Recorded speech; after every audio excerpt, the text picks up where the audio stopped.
একটি ব্যাগ থেকে ফোঁটায় ফোঁটায় লাল রক্ত ঝরছে, আর তা ধমনী বেয়ে প্রবেশ করছে এক মুমূর্ষু মানুষের শরীরে, যে মানুষটি হয়তো কিছু সময় আগেও মৃত্যুর প্রহর গুনেছিল। চিকিৎসকেরা যখন আশা ছেড়ে দিচ্ছিলেন, ঠিক তখনই নিজের শরীরের তাজা রক্ত দিয়ে বাঁচিয়ে দেন আরেকটি প্রাণ। এটি বাস্তব জীবনের এক মানবিক ফেরিওয়ালার গল্প। ৩৪ বছরের যুবক নীলফামারীর মোহাম্মদ মারুফ খান, মুমূর্ষু মানুষের জীবন বাঁচাতে যিনি এবার সম্পূর্ণ করলেন নিজের জীবনের ৪০তম রক্তদান। পেশায় বাংলাদেশ আনসার ও গ্রাম প্রতিরক্ষা বাহিনীর একজন গর্বিত সদস্য মারুফ খান। তবে পোশাকের ভেতরে লুকিয়ে থাকা তার এই মানবিক হৃদয়টি সবসময় কাঁদে সাধারণ মানুষের জন্য। আমি রক্ত দেই মানব সেবা করার জন্য, মানুষের উপকার করার জন্য।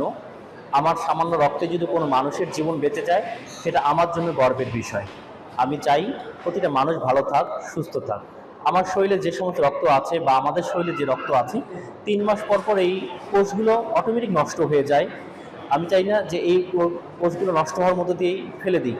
এখান থেকে যদি একটু রক্ত মানুষকে দিতে পারি, ওই মানুষটা যদি উপকার হয় বা বেঁচে যায়, সেটা আমার জন্য এই সমাজের জন্য কল্যাণকর। তাই আমি মানব সেবার জন্য রক্ত দিয়ে থাকি। আমি চাই আমার মতো আরও মানুষ সবাই সবাইকে রক্ত দেক এবং একে অপরের জীবন বাঁচাক। নীলফামারী পৌরসভার ৫ নং ওয়ার্ডের সবুজপাড়া এলাকার এই বাসিন্দা আজ জেলা জুড়ে এক অনন্য দৃষ্টান্ত। ব্যক্তিগত জীবনে রক্তদানের মতো মহৎ কাজের পাশাপাশি তিনি দীর্ঘদিন ধরে সামাজিক ও স্বেচ্ছাসেবী সংগঠনের নেতৃত্ব দিয়ে আসছেন। তরুণদের আলোর পথ দেখাতে এবং মানবিক সমাজ গড়তে তিনি বর্তমানে MSDF এর চেয়ারম্যান এবং VSO নীলফামারী জেলা কমিটির সম্পাদক হিসাবে দায়িত্ব পালন করছেন। আমার নাম মনি, আমি ডেপুটি দলনেতা। আমি তাকে ডেকেছি রক্ত দেওয়ার জন্য। উনি এ পর্যন্ত 8 বার আমাদের ডাকে সাড়া দিয়েছেন। 6 বার।